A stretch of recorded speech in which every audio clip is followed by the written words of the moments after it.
आप स्वर विज्ञान के उस रहस्य को जानोगे जिसके बिना स्वर विज्ञान अधूरा है, जिसके बिना स्वर विज्ञान हो ही नहीं सकता। स्वर विज्ञान कोई आपका सब्जेक्ट नहीं है, कोई हिस्ट्री, ज्योग्राफी या कोई दूसरा सब्जेक्ट नहीं है जिसको आप ओवरनाइट पढ़ लो और उसको आप बिल्कुल रट लो और दूसरे दिन आप एग्जाम देके 100 on 100 स्कोर कर लो। स्वर विज्ञान एक साधना है, ये एक दिन में नहीं हो सकती, ये इस स्टेप वाइज ही चलती है। और अगर आप उस साधना को, अपनी उस एनर्जी को सही जगह पे, सही डायरेक्शन पे और सही तरीके से जब आप चैनलाइज करोगे, तभी उसके वो रिजल्ट आएंगे जिस रिजल्ट की चाह हम रखते हैं। इस वीडियो में मैं आपको ये बताऊंगी कि आप किस तरह से स्वर की साधना कर सकते हो, अपने स्वर को कैसे साध सकते हो। क्योंकि देखो, स्वर से ही पूरा स्वर विज्ञान है, लेकिन स्वर विज्ञान का पूरा जो मर्म है वो केवल ईड़ा, पिंगला और सुषुम्ना नाड़ी नहीं है कि आपने उसको जान लिया कि कब कौन सी नाड़ी चल रही है और सुषुम्ना कब चल रही है और आपने ये सोचा कि अब आपका स्वर विज्ञान तो हो गया। ये तो सिर्फ एक आगाज है, अभी तो पूरा आसमां बाकी है ना। तो कुछ लोग ये कंफ्यूज हो जाते हैं। जैसे मुझे बहुत बार ऐसे कमेंट्स मिले हैं जिसमें कि लोगों ने ये कहा है कि मैडम मेरा सुषुम्ना स्वर जो है वो हमेशा चलता रहता है। तो इस तरह का जो कंफ्यूजन है वो क्यों होता है? क्योंकि देखिए, आपके दोनों नॉस्ट्रल से सांस हमेशा आती है, लेकिन उसका रेशियो अंतर होता है। तो आपको ये चेक करना है कि किसका रेशियो ज्यादा है, किसका कम है, वही स्वर आपका एक्टिव है। कि आप जब भी सांस लेते हो, एक ऊर्जा प्रवेश करती है, राइट। अब वो प्राण ऊर्जा आप जो है वो मून से ले रहे हो या सन से ले रहे हो, ये चीज जो है डिपेंड करती है कि आपकी कौन सी नाड़ी चल रही है। आपके शरीर में जो उष्णता आ रही है, उससे जो आपके शरीर में नाद उत्पन्न हो रहा है, उस नाद से जो प्रकाश उत्पन्न हो रहा है, उस चीज को आप अपनी बॉडी में कैसे साधोगे। क्योंकि जब तक आप उसको साधोगे नहीं, तब तक आप स्वर विज्ञान जानोगे नहीं। क्योंकि स्वर विज्ञान इनफैक्ट एक साधना है, एक मेडिटेशन है, जिसको आपको घंटों बैठकर साधना पड़ता है, तभी आप उसके डिजायर्ड रिजल्ट को पा सकते हो। तो अब मैं आपको ये बता रही हूँ कि आप इसकी साधना को कैसे करोगे, राइट। तो थोड़ा ध्यान से सुनना। इस साधना को आप बैठ कर सकते हो, लेकिन जो लोग बीमार है या कोई उनको ऐसी प्रॉब्लम है जो नहीं बैठ के कर सकते, वो लेट के करें। एटलीस्ट वो लेट कर करते करते इस स्थिति में आएंगे कि वो बैठ के करने लगेंगे। तो आपका इवोल्यूशन जो है वो धीरे धीरे ही होता है। तो कभी भी साधना करते समय ना अपने को कभी अपनी बॉडी के अगेंस्ट जाके कोई काम नहीं करना। जो चीज आपकी बॉडी बहुत आसानी से कर पाए उसी चीज को करना। जैसे अगर मैं आपसे कह रही हूँ कि आप पद्मासन लगा के बैठ जाओ और आपसे पद्मासन लग ही नहीं रहा, तो फिर वो साधना नहीं हो पाएगी, तब आप उसके डिजायर्ड रिजल्ट्स को नहीं पा सकते।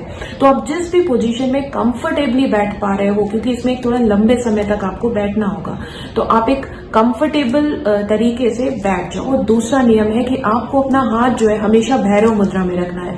भैरव मुद्रा कैसे लगती है? जो आपका लेफ्ट हाथ होता है, आप अपने लेफ्ट हाथ के ऊपर राइट हैंड रखते हो और थंब को कनेक्ट कर देते हो, ठीक है। इससे क्या होता है, क्योंकि आपकी जितनी भी 10 फिंगर्स होती है ना, इससे एनर्जी निकलती है। तो जब आप साधना में हो तो आप चाहते हो कि आपकी सारी एनर्जी अंदर ही रहे, बाहर न जाए। इसीलिए हम पद्मासन या सिद्धासन या सुखासन लगा के बैठते हैं, पैर मोड़ के बैठते हैं, जिससे कि पैरों की उंगलियों से और हाथों की उंगलियों से कोई भी ऊर्जा बाहर न जा पाए, ठीक है।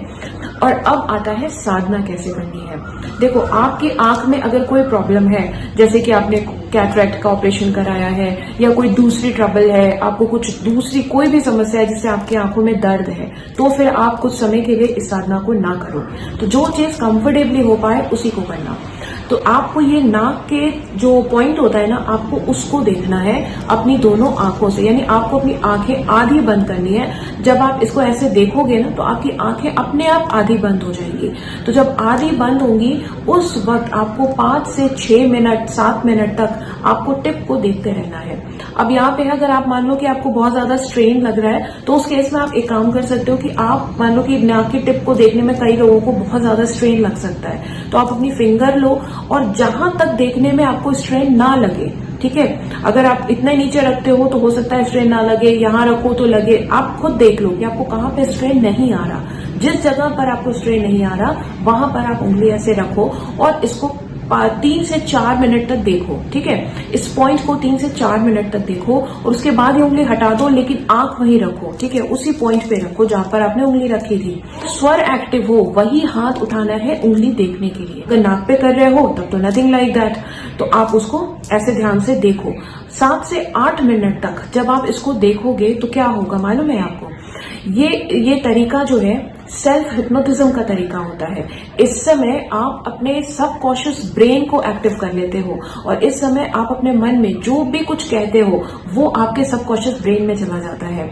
जो भी कुछ आप सोचते हो वो चीज होने लगती है, आपको अपने थर्ड आई चक्रा से दिखने लगती है। ग्रेजुअली साधना है, right. It's not a film कि आपने बंद किया और देखा और वो दिखने लगी। Gradually, don't go by the verbatim meaning, slowly and gradually it will happen and you will see all these things whatever I am saying. If you will follow all the instructions you will definitely going to excel, right? तो आप अपने nostril को देखो या उंगली को देखो और उसके बाद आप 5 से 8 मिनट तक ये कंटिन्यूअसली करो और फिर आप अपनी आंखों को बंद कर लो, ठीक। जब आप बंद करोगे ना 8 मिनट तक लगातार एक पॉइंट पे देखने के बाद जब आप बंद करोगे अपनी आंखें तो आपको क्लियर कट आपकी आंखें जो है ना वो ऐसा आपको फील होगा जैसे कि आपके थर्ड आई चक्रा में वो आंखें स्टक हो गई। You won't be able to move your eyes.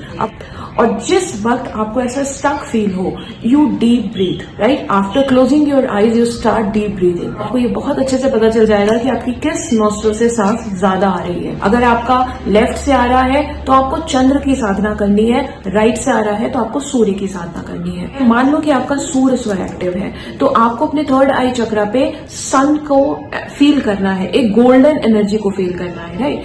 अब गोल्डन एनर्जी या सूर्य की जो रोशनी है उसमें जो गर्मी होती है, जो गर्माहट होती है, जो तेज होता है, उस तरह की फीलिंग आपको यहाँ पैदा करनी है।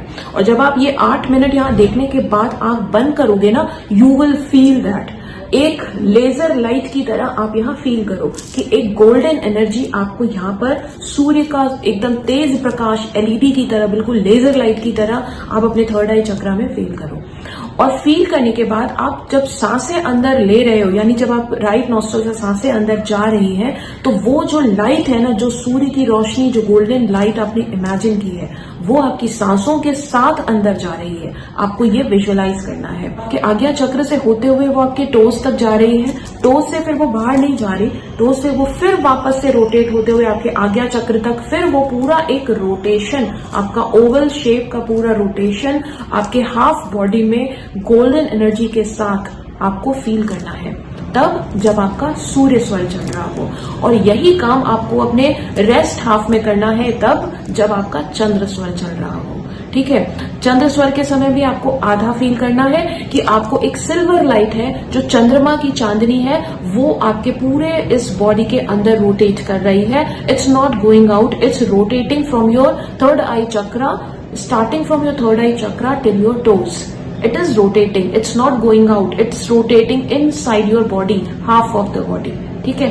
अब ये जो रोटेशन आप करोगे, राइट, इधर सूर्य का और इधर चंद्र का, ये आपको काफी देर करना है और भैरव मुद्रा में करना है, ठीक है। और यही जो रोटेशन है ये आपको उस साधना के स्तर तक लाएगा कि आप इस स्वर विज्ञान के ज्ञान में माहिर होने लगोगे। तो इसको क्या कहते हैं, इसको ज्ञान में कहते हैं स्वर को साधना। जब आप स्वर को साध लोगे तब आपके सिर्फ सोचने मात्र से आपका चंद्र या सूर्य स्वर एक्टिव हो जाएगा।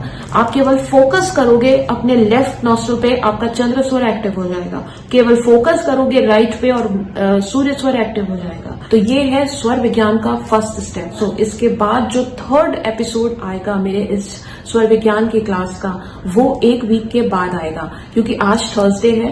नेक्स्ट थर्सडे को आपको मैं इसका नेक्स्ट स्टेप बताऊंगी। आपको मैं 1 पूरा वीक दे रही हूँ इस साधना को करने का। एटलीस्ट आप इस साधना में थोड़े तो एक्सपर्टी आपको मिलेगी, ठीक है। आपको इस प्रैक्टिस को हमेशा करना है, ता जिंदगी करना है, if you want to take the benefit of स्वर विज्ञान। मेडिटेशन की फील्ड में ये आपका पहला स्टेप है। ये स्टेप आपको डीप मेडिटेशन में लेकर जाएगा और इस डीप मेडिटेशन से आप बहुत कुछ सीखोगे, बहुत कुछ पाओगे। इसलिए इसको जरूर करना, क्योंकि ये मेडिटेशन वाकई में ट्रांसफॉर्मेशन करने का पहला स्टेप है। आज के लिए बस इतना ही। जय श्री